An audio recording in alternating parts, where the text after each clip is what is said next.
डालता है, जर्रे जर्रे पर चमक उठता है वो जिसमें नूर इस्तेदाद होता है। ये अजीजम महताब सल्लल्लाहु थे जिन्होंने बहुत ही खूबसूरत अंदाज में हम सबको नाते नबी सल्लल्लाहु अलैहि वसल्लम से जो है मुस्तफीज फरमाया। अब चूंकि बहुत ही अदब व एहतराम के साथ अपने आए हुए मेहमान जिनके लिए इस बज़्म में इतनी भीड़ और मजमा है, मैं एक बार फिर एक दरखास्त करूंगा कि आप हजरात जो बाहर खड़े हुए हैं वो लोग भी आ जाएं। बात हीरा है, बात मोती है, बात लाखों की लाज होती है। बात हीरा है, बात मोती है, बात लाखों की लाज होती है। और बात हर बात को नहीं कहते, बात मुश्किल से बात होती है। उनसे जब दिल में बात होती है, वस्त में कायनात होती है। और क्या करूं, बात बेवफाओं से, बात वालों से बात होती है।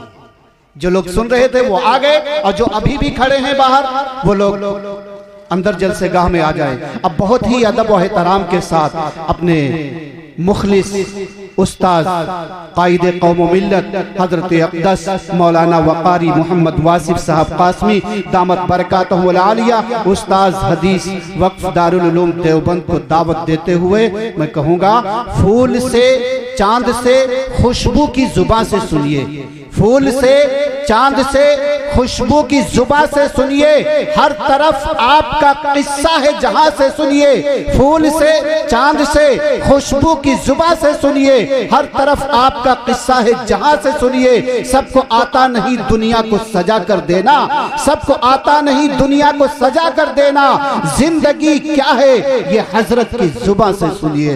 हजरत वाला तशरीफ लाएं और बयान हसना से हम सब सामाईन के कल्ब व जिगर को मुनव्वर फरमाएं।